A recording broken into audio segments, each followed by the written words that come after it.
Sightings have been reported for centuries. Footprints have been spotted. The Yeti, or Bigfoot, lives on in mythology around the world, but does it actually exist? News 4's Marissa Perlman spoke to UB researchers who took on the task to find out once and for all. Bigfoot, Yeti, the abominable snowman. The story of this creature has been passed on through generations, especially in areas like Nepal and Tibet. I'm glad people are interested in it. But for Stephanie Gill and her research team at University of Buffalo, her journey into studying this legend came from a proposal from a film company, Icon Films. They came with these Yeti samples. There are 9 of them. And they were curious if we could do genetic testing on these samples.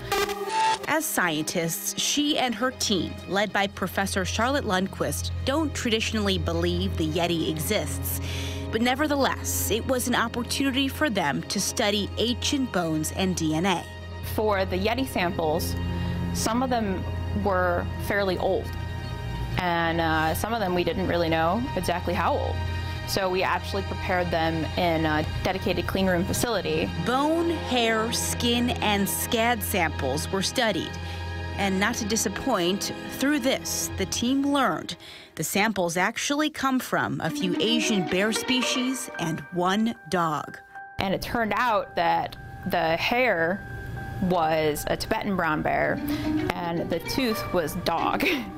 Besides tracing the origins of the Yeti legend, the team's work is now uncovering information about the evolutionary history of Asian bears, many of which are now endangered. It was very exciting just to get these samples and especially to get more data about these bear populations that are really poorly studied. Moving forward, although there is no link to a Yeti, Gill says studying these animals may help bring to light the environmental history of the region where these bears live.